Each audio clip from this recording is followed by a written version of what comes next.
প্রাচীনকালের মানুষের কাছে সমুদ্র ছিল এক ভয়ঙ্কর রহস্যময় অজানা জগৎ। তৎকালীন মানুষ সমুদ্রে এমন কিছু প্রাণীর উপস্থিতি লক্ষ্য করেছে যারা আকারে ছিল প্রকাণ্ড এবং অত্যন্ত ভয়ঙ্কর। আমরা সবাই অক্টোপাসের নাম শুনেছি। আজ থেকে কয়েক হাজার বছর পূর্বে মানুষ এক ধরনের অক্টোপাসের কথা বলতো, যার নাম ছিল ক্রাকেন।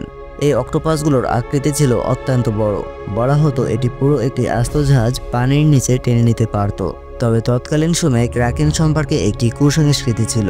নাবিকরা মনে করত সমুদ্রের ঘূর্ণিঝড়ের পিছনে ক্রাকেনের হাত রয়েছে, যদিও এই ক্ষমতা কেবলমাত্র সৃষ্টিকর্তার অধীন। এবার আমরা এমন একটি প্রাণী সম্পর্কে জানব যার সম্পর্কে ইহুদি, খ্রিস্টান এবং মুসলিম ধর্মগ্রন্থে ভিন্নভাবে উল্লেখ করা হয়েছে, যদিও এই প্রাণীটিকে মানুষ কখনো সরাসরি দেখতে পারেনি। প্রাণীটার নাম হচ্ছে লেভায়াথান। ইহুদি ধর্মগ্রন্থে অর্থাৎ হিব্রু বাইবেলে একে ভয়ঙ্কর এবং শক্তিশালী সামুদ্রিক দানব হিসেবে উল্লেখ করা হয়েছে।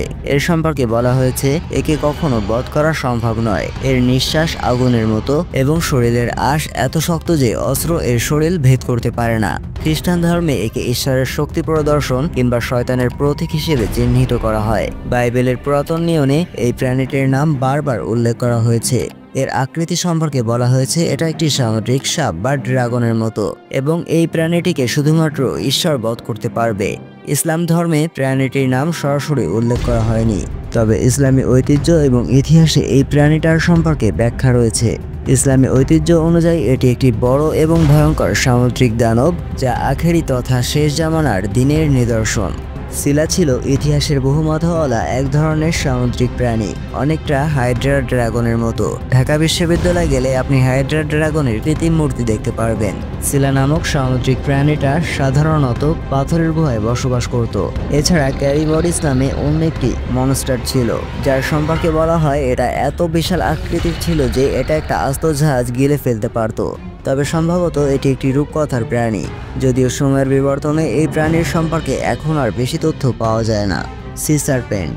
ইউরোপ ও এশিয়ার অনেক কাহিনীতে একে বিশাল আকৃতির সাপ হিসেবে উল্লেখ করা হয়। সমুদ্রপথে দূর থেকে দেখা ঢেউ বা ভাসমান গাছকে অনেকটাই সি সার্পেন্টের মতো দেখতে লাগে। কিলার পাইথন মুভিতে যে সাপটিকে দেখানো হয়েছে সেটি আসলে একটি সি সার্পেন্ট।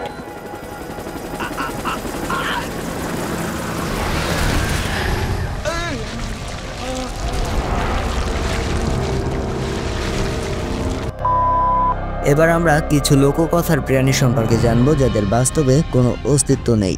আমার প্রিয় দেশ জাপানের লোককথায় উল্লেখিত সামুদ্রিক প্রাণী উমিবোজু।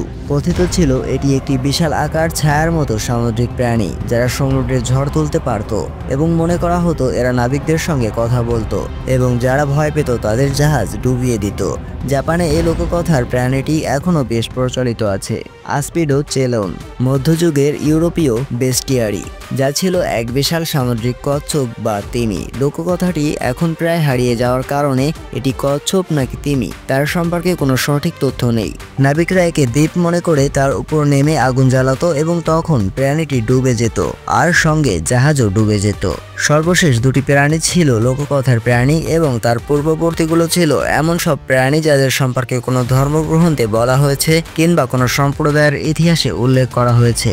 তবে সমুদ্রের রহস্য অসীম, কারণ সমুদ্রের আয়তন এবং এর শেষ সীমা অবধি আজ অবধি কেউ যেতে পারেনি এবং আমাদেরকেও এখানেই থামতে হবে। তবে এরকমই সব ইন্টারেস্টিং এবং রহস্যময় তথ্যপূর্ণ ভিডিও দেখতে চাইলে সাবস্ক্রাইব করে রাখতে পারেন।